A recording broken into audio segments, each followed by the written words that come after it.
अस्सलाम वालेकुम। मैं हूँ शहला गुल और आप सुन रहे हैं कोइका पीकेएनसी न्यूट्रिशंस टॉक। तो जैसे कि हम हर जो वीक है एक नया टॉपिक लेके आते हैं जो आपके लिए काफ़ी जो है उसमें बेनिफिट्स होते हैं और उसके साथ उसमें नॉलेज भी मिलता है। तो जैसे कि हम जो है आज हम जिस टॉपिक पे बात करेंगे वो है गट्स हेल्थ के बारे में। अब गट हेल्थ क्या है और इसके इश्यूज़ क्या हैं, ये अब हमारी सोसाइटी में कैसे ये वो हो रहा है और इस पे डिस्कशन जो है वो हम लोग नहीं करते हैं और मेरे ख्याल में ज़्यादा लोगों को इसके बारे में पता भी नहीं है। तो जो हमारी यंग जनरेशन है स्पेशली उनको इस चीज़ के बारे में ख़ास जो है वो नॉलेज नहीं वो रखते हैं। तो हम चाहते हैं कि आज हम इस टॉपिक पे बात करें। तो इस टॉपिक पे बात करने के लिए आज हमारे स्टूडियो में जो हैं सेलिब्रिटी जो हैं हमारे साथ बैठी हुई हैं डॉक्टर ज़ैनुल आबदीन जो अपनी जो खिदमात हैं वो सरअंजाम दे रहे हैं रशीद हॉस्पिटल गुजरा में और एज ए डाइटिशियन। तो ये आज हमारे साथ मौजूद हैं इस टॉपिक पे बात करने के लिए। अस्सलाम वालेकुम जी, डॉक्टर वालेकुम साहब, सलाम। कैसे हैं आप? अल्हम्दुलिल्लाह आप खैरियत से हैं? अल्हम्दुलिल्लाह डॉक्टर साहब।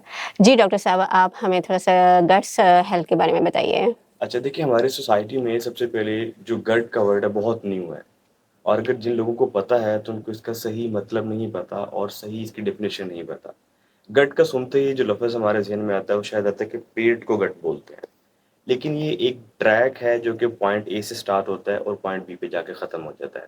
ये ट्रैक स्टार्ट होता है आपके मुँह से, इसमें माउथ, आपकी ईसोफेगस, छोटी आँत, बड़ी आँत, रेक्टम और एनस यानी कि मुँह से लेके मकात तक का जो ट्रैक है इसे गट बोलते हैं। और आपकी इत्तला के लिए इधर हमारे नाज़रीन के लिए एक हैरानकुन बात होगी कि 80% जितनी भी बीमारियाँ हैं वो गट से जनरेट होती हैं। अब गट यानी कि मुँह, हम जब भी खुराक खाते हैं ऑब्वियसली बात है कि हम खुराक का इनटेक मुँह से करते हैं।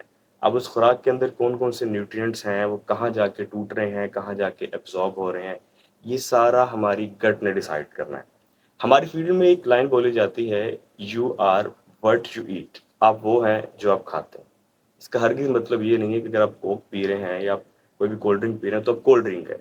इसका मतलब ये है कि आप जो चीज़ कंज़्यूम कर रहे हैं, खा रहे हैं, वो टूट के आपको क्या इमोशंस दे रहा है और क्या फीलिंग दे रहा है। अब आप लोगों ने देखा होगा, एक्सपीरियंस भी किया होगा, जो लोग कीटो डाइट करते हैं, उनके मिज़ाज बहुत खुश्क हो जाते हैं, गुस्सा ज़्यादा आता है, चिड़चिड़ापन ज़्यादा होना शुरू हो जाता है। क्यों? क्योंकि उनकी खुराक में फैट बहुत ज़्यादा होता है। तो यही चीज़ है कि आप जो चीज़ खाते हैं, उसका इन्फ्लुएंस डिसाइड करता है कि आपकी पर्सनैलिटी कैसी होगी।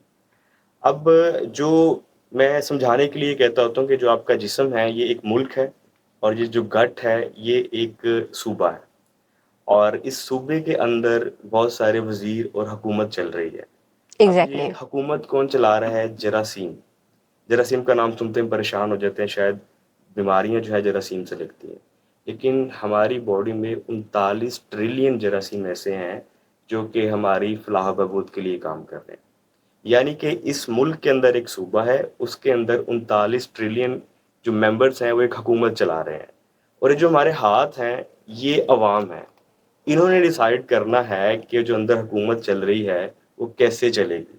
अगर तो आप अच्छी फूड देंगे, आपके हुक्मरान अच्छे काम तो करेंगे। लेकिन अगर आपके सामने एक वो बिरयानी एंड वो सैलड और इस तरह की चीज़ें रख दी जाए, तो फिर कैसे हम अपने हाथों को कंट्रोल कर सकते हैं? देखिए, 2 चीज़ें होती हैं, एक होती है वॉलंटरी, एक होती है इनवॉलंटरी। जी, वॉलंटरी ये चीज़ होती है जैसे अब आपका दिल धड़क रहा है, मेरा दिल धड़क रहा है, ये हमारे फेफड़े काम कर रहे हैं, हमें साँस आ रहा है, इस पे हमारा कंट्रोल नहीं है। जी, एक चीज़ है इनवॉलंटरी जिस पे हमारा सॉरी वॉलंटरी पे हमारा कंट्रोल है, इनवॉलंटरी पे हमारा कंट्रोल नहीं है। अब आप बिरयानी मेरे सामने आ जाए या आपके सामने आ जाए या किसी के भी सामने आ जाए, नहीं रहा जाएगा, क्योंकि इस पे हमारा कंट्रोल नहीं है। लेकिन बिरयानी आप लेके आए हैं, आप उसका सामान लेके आए हैं, आपने बनाई है, ये चीज़ें जो हैं वॉलंटरी हैं। जी, हम वॉलंटरी चीज़ों को कंट्रोल कर सकते हैं, लेकिन इनवॉलंटरी चीज़ों को कंट्रोल नहीं कर सकते। हम बात कर रहे थे जरासीमों की। अब जो जरासीम है, ये कुछ ऐसी चीज़ें होती हैं जो आम आँख से नज़र नहीं आती। लेकिन हमारी गट हेल्थ के अंदर 39 ट्रिलियन जरासीम पाए जाते हैं और हमारे ओवरऑल पूरे जिस्म के जो सेल्स हैं, वो तकरीबन 30 से 31 ट्रिलियन है। यानी कि इतने हमारे जिस्म के सेल्स नहीं हैं, जितने हमारे अंदर जरासीम पाए जाते हैं। अब इन जरासीम का काम ये है कि खाने को पहले तोड़ते हैं, तोड़ने के बाद हमारे जिस्म में जज़ब करवाते हैं। हम लोगों ने अक्सर सुना होगा कि मैं खाना खाता हूँ, मुझे खाना लगता नहीं है। वो लगने से मुराद ये होता है कि खाना एब्ज़ॉर्ब नहीं हो रहा।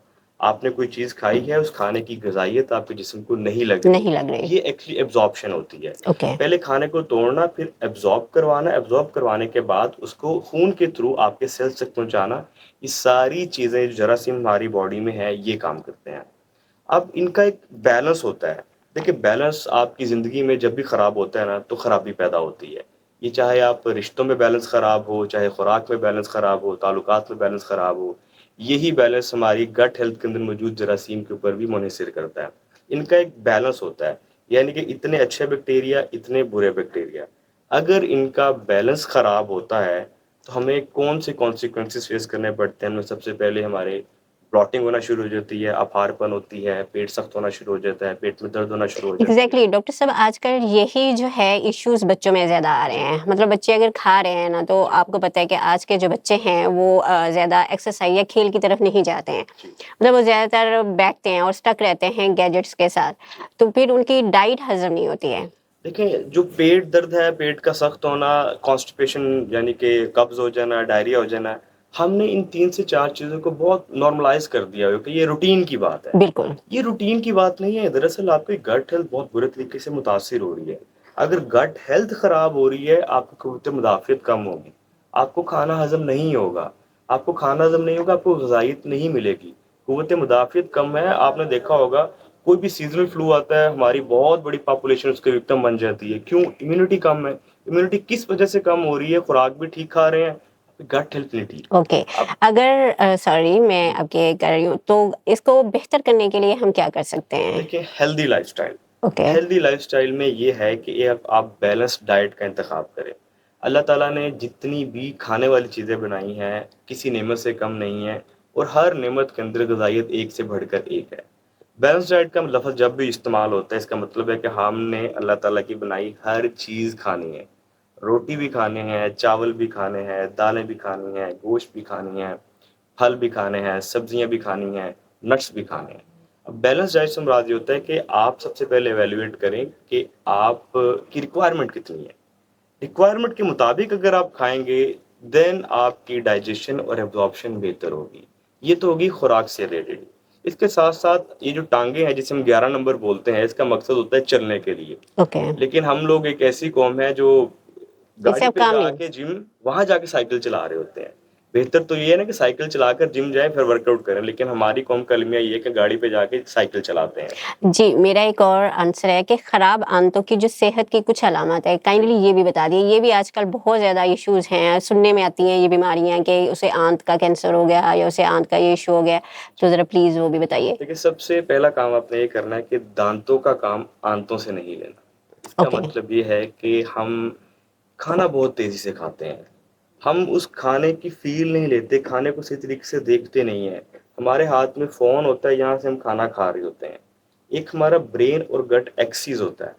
उसमें ये होता है कि आप खाने को फ़ील कर रहे हैं, आप देख रहे हैं कि मैं क्या खा रहा हूँ, आपकी बॉडी के अंदर उस स्पेसिफ़िक न्यूट्रिएंट से रिलेटेड हार्मोन की सिक्रीशंस हो रही होती हैं। अगर आप खाना देख ही नहीं रहे, आपका सारा ध्यान इधर है, आपका माइंड उस नेटफ्लिक्स की सीरीज़ में अटका हुआ है और आप खा यहाँ पे बिरयानी रहे हैं, आप कैसे ये कर सकते हैं कि खाना सही तरीके से हज़म होगा? सबसे पहली बात, दाँतों का काम आंतों से नहीं लेना, यानी कि एग्ज़ैक्टली। खाना चबा के खाएँ, सुन्नत के मुताबिक खाएँ और आहिस्ता-आहिस्ता खाएँ। और भूख रख के खाएँ। भूख रख के खाएँ। देखें दरअसल जो सुन्नत नबवी है, असल में यही न्यूट्रिशन है। बहुत सारे लोगों को हम बताते हैं बीएमआई ये, अब जो लोग नहीं पढ़े लिखे उनको ये चीज़ें नहीं समझ नहीं आती। पता है। उनके लिए आसान हल है, सुन्नत नबवी को फ़ॉलो कर लें। सारी न्यूट्रिशन सेम टू सेम 100% वैसे ही है। जी। अब आपका सवाल था कि इसकी बेहतरी के लिए क्या किया जाए? सबसे पहला बड़ा मसला हमारी डाइट में ये है कि हम फाइबर का इस्तेमाल नहीं करते। फाइबर की अवेयरनेस ही नहीं है कि फाइबर होता किन चीज़ों में है, हमने इस्तेमाल कितना करना है, फाइबर की इकसाम कितनी है, सॉल्युबल कितना लेना है, इनसॉल्युबल कितना लेना है। जिस शख्स की खुराक में फाइबर नहीं होता, उसे कॉन्स्टिपेशन होती है। कॉन्स्टिपेशन कब्ज़ का मसला जब बढ़ता है तो पाइल्स में कन्वर्ट होती है, जिसे बवासीर बोला जाता है। अल्टीमेटली ये डायवर्टिकुलाइटिस में कन्वर्ट हो जाता है, इसमें बल्जेस बनना शुरू हो जाते हैं आपके रेक्टम और एनस वाली जगह में। सबसे पहला अप्रोच ये है कि आपने फाइबर का इंटेक अच्छा करना है। फाइबर किन चीज़ों में होता है? गंदम के आटे में भी होता है, लेकिन अगर आप पूरे दाने का आटा पिसवाएँ। लेकिन हम लोग पहले छिलवाते हैं, ऊपर सारे बुर उतरवा देते हैं, जिसे हम चोकर बोलते हैं। चोकर दरअसल ब्रान होता है, वो फाइबर होता है। लेकिन मेरा नहीं ख्याल कि पाकिस्तान में बहुत कम पॉपुलेशन ऐसी है जो पूरे दाने का आटा पिसवाती है। उसके बाद जो फलों के छिलके हैं उनमें फाइबर होता है, लेकिन हमारे हम यहाँ ट्रेंड है कि पील ऑफ उसको करते हैं। उतार देते हैं। उसके बाद चिया सीड के अंदर अच्छी मिकदार में फाइबर पाया जाता है, इसबगोल का छिलका इसमें अच्छी मिकदार में पाया जाता है, दही के अंदर फाइबर पाया जाता है, और इसके साथ साथ दालों में बहुत अच्छा फाइबर पाया जाता है। जितनी भी छिलके वाली चीज़ें हैं, छिलका दरअसल फाइबर होता है।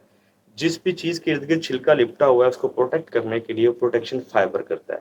अगर वो फाइबर किसी फल की प्रोटेक्शन कर सकता है, क्या आपको नहीं लगता है कि वो हमारे जिस्म की प्रोटेक्शन कर सकता है? तो एग्जैक्टली। फाइबर का इंटेक जब तक बेहतर नहीं होगा तब तक हमारी गट हेल्थ ठीक नहीं होगी। तो डॉक्टर साहब, इसमें जो गट हेल्थ के लिए पानी का कितना इस्तेमाल ज़रूरी है? देखिए, ये कितना पहले मुफीद है? पहले तो कहा जाता था कि जितना ज़्यादा पानी पिएँ उतना बेहतर है।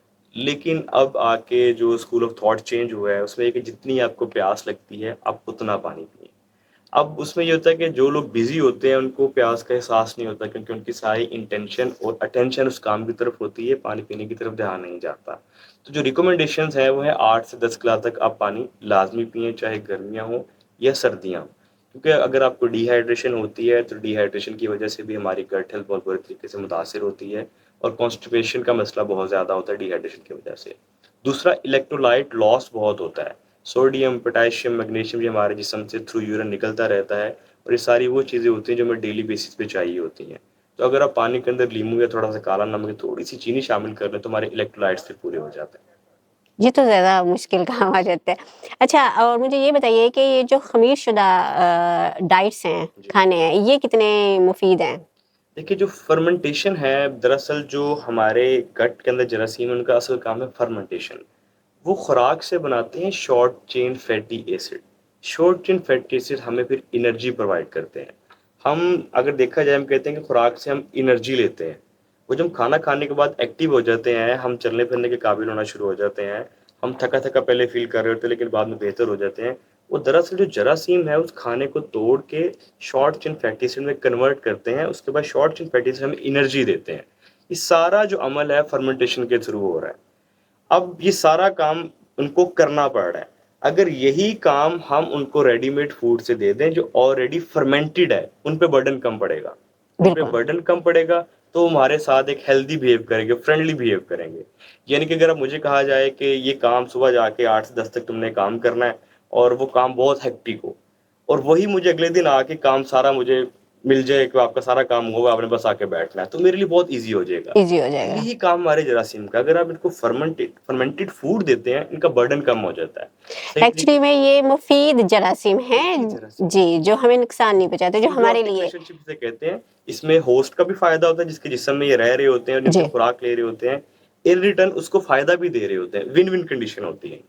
तो जी, हमें आप लास्ट पे क्या मैसेज देंगे जो ईज़ी वर्ड में हो, कि जो हमारी यूथ के लिए भी जो है वो कारआमद हो, और जो हमारे लिए भी हो, तो क्या मैसेज देना चाहेंगे? देखें, गो बैक टू नेचर, कि जो आपके आबाओ अजदाद की आदत थी, उनके जो खाने-पीने थे, उनका जो लिविंग स्टाइल था, उस तरफ चले जाएँ। अपने जो रात के खाने को जल्दी खाया करें, रात की नींद पूरी किया करें। आजकल स्ट्रेस और एंग्ज़ायटी बहुत ज़्यादा है, जो कि बहुत बुरे तरीके से गट हेल्थ को मुतासिर करती है। स्पेशली यूथ में। एग्ज़ैक्टली, यूथ में ये है कि कॉम्प्लेक्स बहुत ज़्यादा आ गया है, कॉम्पिटिशन बहुत ज़्यादा आ गया है, रेस ऑफ सुपीरियरिटी में लग गए हैं कि मैं तुमसे बेहतर हूँ या तुम मुझसे कमतर हो। इस सिलसिले में हम एक कॉम्प्लेक्स के अंदर मुब्तला हैं, और कॉम्प्लेक्स की वजह से स्ट्रेस बहुत ज़्यादा जनरेट हो रहा है।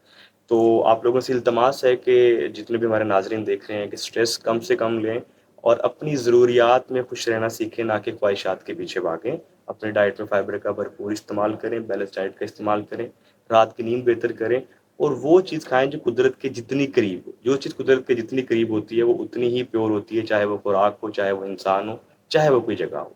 एग्जैक्टली। थैंक यू डॉक्टर साहब। जी, हमारा जो प्रोग्राम है आज गट हेल्थ पे था, तो उम्मीद है कि आपको बहुत सारी इन्फॉर्मेशन इससे मिली हुई होगी। तो इसके साथ ही मुझे इजाज़त दीजिए। मैं हूँ आपकी होस्ट शैला गुल, और आप सुन रहे हैं FM 100.4 university of agriculture Faisalabad.